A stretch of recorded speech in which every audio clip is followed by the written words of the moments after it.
Assalamualaikum warahmatullahi wabarakatuh. Perkenalkan nama saya Muhammad Nuraihan Sudirman dengan NIM 224054. Pada kali ini saya akan mempresentasikan tugas akhir saya dengan judul Sistem Deteksi Potensi Kebakaran Berbasis Internet of Things atau IoT di kantin SMK Kesehatan Samarinda. Baik, langsung saja. Pada bagian library, pada bagian ini saya mengimpor beberapa library yang dibutuhkan oleh sistem. Library tersebut digunakan untuk eh, berkomunikasi, koneksi Wi-Fi, pengiriman telegram, dan pembacaan sensor DHT11 serta pengontrolan LCD. Pada bagian Wi-Fi dan telegram itu berfungsi untuk supaya ESP32 dapat terhubung ke internet, sedangkan telegram digunakan sebagai media pengirim notifikasi ketika sistem mendeteksi kondisi bahaya. Pada bagian konfigurasi dan pin sensor dan output, ini menentukan pin yang digunakan oleh masing-masing komponen, yaitu DHT11 untuk sensor suhu, MQ2 untuk sensor gas, flame sensor digunakan untuk mendeteksi api, serta buzzer sebagai alarm.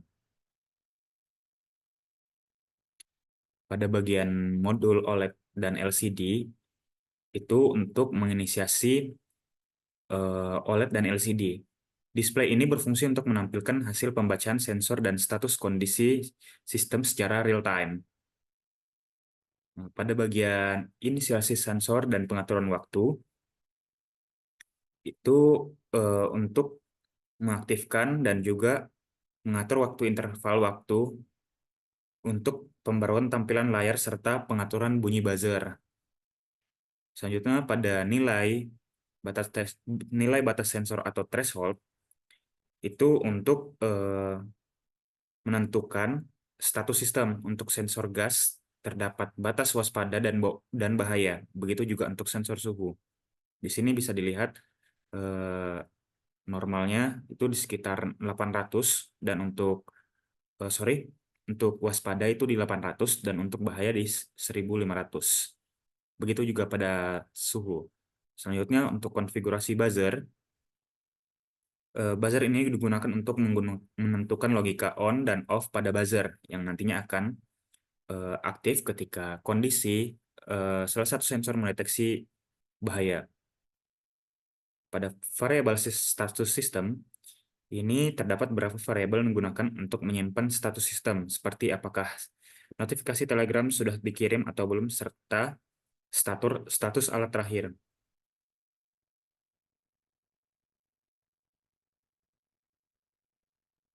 Selanjutnya, di pembacaan sensor, pembacaan data sensor ini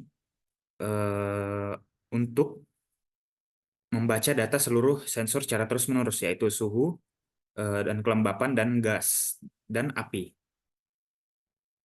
Selanjutnya, di logika pembacaan sensor, setelah sensor dibaca, sistem menganalisis apakah ada kondisi berbahaya seperti api, kebocoran gas, atau suhu yang terlalu tinggi.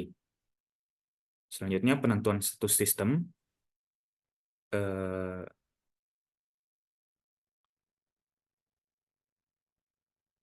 Dari hasil sensor, sistem menentukan status alat menjadi 3 kategori, yaitu normal, waspada, atau bahaya. Jika status sistem bahaya, buzzer akan aktif sebagai alarm. Pola bunyi buzzer dapat dilihat di sini ada berbeda-beda jika hanya satu sensor yang mendeteksi atau begitupun seterusnya. Selanjutnya, di bagian notifikasi Telegram ini, ketika kondisi bahaya terdeteksi, sistem akan langsung mengirimkan notifikasi ke Telegram yang berisi informasi detail seperti suhu, gas, dan kondisi api. Selanjutnya, pada tampilan LCD, data sensor akan ditampilkan ke LCD secara real time untuk memantau alat secara langsung.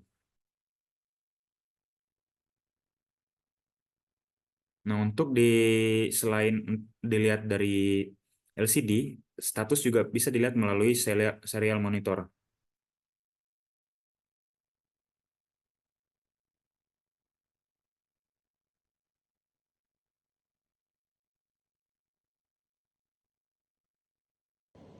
Baik, bisa dilihat di sini untuk ketika ada gas didekatkan, maka buzzer langsung bunyi dan langsung mengirimkan notifikasi ke Telegram.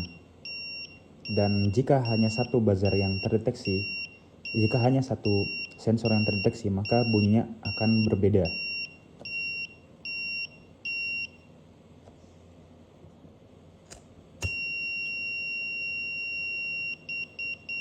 Begitupun ketika sensor mendeteksi api, maka bunyinya akan berbeda. Jika dua modul mendeteksi sensor secara bersamaan, maka bunyinya akan bip panjang dan langsung akan mengirimkan notifikasi ke Telegram.